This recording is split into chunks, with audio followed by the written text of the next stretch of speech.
Hello there, my name's Gary Sims, and this is Gary Explains. Now, the FBI have issued a warning that you should not use publicly available phone chargers, whether that's in a hotel, an airport, a train station, a shopping mall. Don't use them because there's a risk that your phone will become infected by malware. Or did it actually say that? Or actually, was that not the case at all? There seems to be some confusion, and I'm here to help clear up that confusion. So, if you want to find out more, please let me explain. Okay, so the technical term for what we're talking about is juicejacking. Juice being, of course, coming from the idea of, charging it out, give it some juice, electricity, and jacking as in hijacking, overtaking something. Now, is it fact or is it fiction? So this all started because the FBI Denver office on the 6th of April made a tweet. And it said, avoid using charging stations in airports, hotels, or shopping centres. Bad actors have figured out ways to use public USB ports to introduce malware and monitoring software onto devices.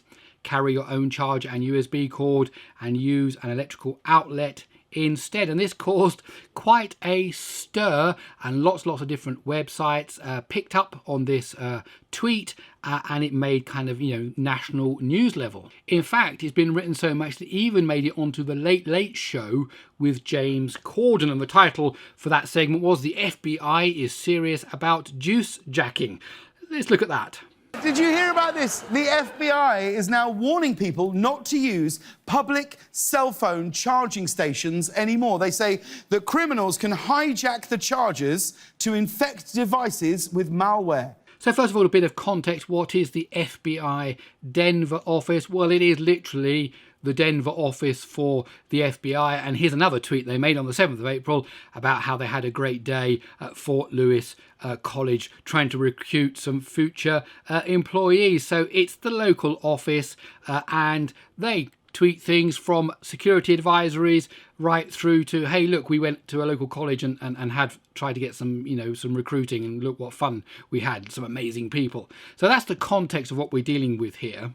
But what's interesting is after the FBI Denver office made that tweet, the FCC made a tweet, that's now the 11th of April, saying think twice before using public charging stations. Hackers could be waiting to gain access to your personal information by installing malware and monitoring software on your device. This scam is referred to as juicejacking, and then they give a link to a document. Now, why did the FCC do this? Probably in solidarity to the FBI Denver office, to show that the FBI Denver office weren't just making things up.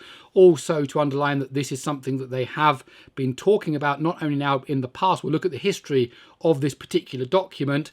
And so the FCC will probably kind of rallying around the FBI Denver office, and also pointing out that it is something they have talked about themselves.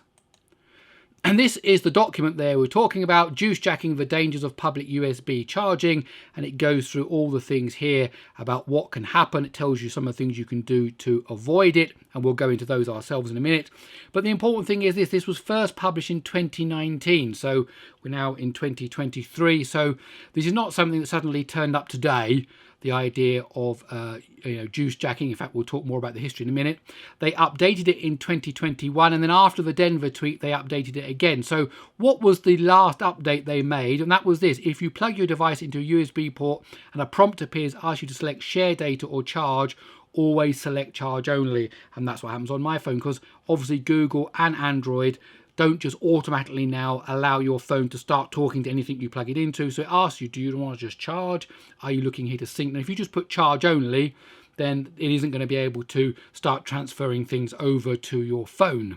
And the original version back in 2019 had this text. According to the alert from the Los Angeles County District Attorney, criminals are loading malware onto public USB charging stations to maliciously access blah, blah, blah. In some cases, criminals have left cables plugged in at stations. Fraudsters may even give you infected cables as a promotional gift, according to recent New York Times stories. Now, it no longer links to those two things because maybe they were a bit sensationalist. There's a lot of truth in some of this, and we'll talk about it in a minute, but the FCC doesn't link to these two things anymore. In fact, I think when I tried this link to the Los Angeles County District Attorney, that page doesn't even exist anymore. Certainly that link didn't take me to that page. And the New York Times article, I tried reading that, but it's behind a paywall. So there you go. So why did the FBI Denver office suddenly start tweeting about juicejacking? Well, the FBI told the myth-busting site Snopes that the tweet was just a public service announcement based on, yes, admittedly a dated advisory, no longer dated because the FCC updates it, that it was standard public service announcement type post that stemmed from the FCC warning. Snopes reported an FCC spokesman told them that the Commission wanted to make sure that their advisory on juicejacking, first issued in 2019 and later updated in 2021, was up to date so that to ensure that consumers have the most up-to-date information. In other words, this was a storm in a teacup. Someone on the media account at the FBI Denver office said, oh, this is good for people to be aware of. We should just make sure they're aware. And I applaud them for that. It is something they should be aware of.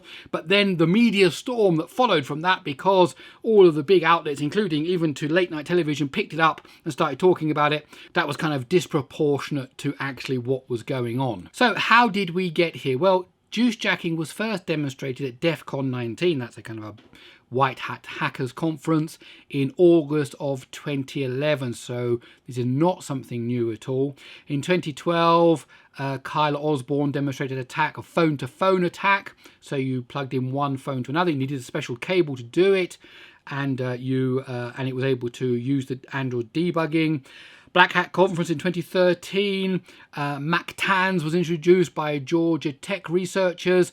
It used electronics that were small enough to fit into a USB wall charger to deliver iOS malware in about 80 seconds.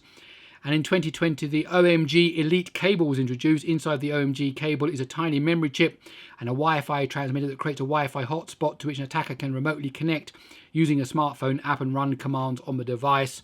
And that looks like this. So if you saw this cable, you would think it was a pretty normal Apple Lightning charging cable, and you wouldn't know that there was some very small electronics in there hiding away, trying to create a Wi-Fi hotspot and so on. So the technology is there, it's been demonstrated for more than a decade, and there are even commercial level kind of hacking tools that can be used if somebody wanted to access your phone when you thought you were just charging it. So is juicejacking a real thing? Absolutely, it's a real thing. As I said, demonstrated for at least the last decade or so. Could a public charging station be hacked? Theoretically, yes. It would obviously require quite a lot of social engineering as well. You're in an airport. You've got to be able to get this stuff into an airport. Do you just hack one socket? Do you do an entire booth, all the plastic and the signs that go around it, and all that stuff? That would be quite difficult. But theoretically, yes, it is possible. Is juicejacking on the rise? Did the FBI Denver office tweet this because there's suddenly been, an outbreak of this stuff that was causing? But no, it's exactly the same as it always has been. It's theoretically possible. It's probably been used in isolated cases, but it isn't something that is prevalent or on the rise in any way. Should you be careful? Yes, always. You should always be careful, of course.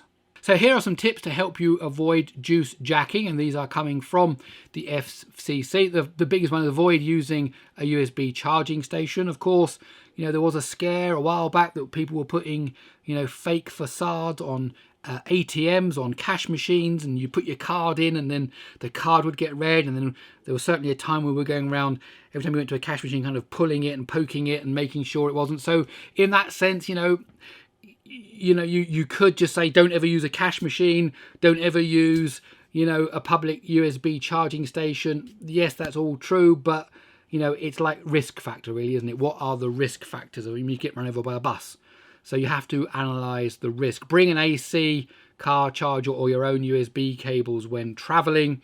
Carry a portable battery charger. Considering a charger only cable, they're actually quite a good idea that you should, use a charger only cable. Then it can't do it. Only the power is connected up onto those. And by the way, never trust a cable that appears to be just laying around. That could be an issue, particularly as I showed you that OMG cable there. So don't just trust a cable that you say, oh, great, look, someone left their cable. I use it to start charging my phone. Best to either just report it lost or stolen, leave where it is, or put it in the bin. Then actually maybe allow others to be. It's like USB stick. Don't ever pick up a USB stick off the floor, off a table, and say, oh, look, a free USB stick or a free memory card for my camera. Don't ever do it. Just report it lost and stolen or put it in the bin. Don't plug it into your computer ever. If you plug your device into a USB port and a prompt appears asking you to select share data or charge, I've got mine comes up with other things like Android Auto or so on. Always pick just charge only. It's when we're talking about in public environments, this is so that only charging can happen. So before we wrap, just let me remind you, you can follow me on social media. Here are all the handles. I also have a monthly newsletter. Go over to GaryExplains.com, type in email address, no spam, but you will get that email. Now, as with all things related to security, it's good to be vigilant. It's good to mitigate your risks as much as possible, but also it is not good to panic and let it actually interfere with your daily life. Okay, that's it.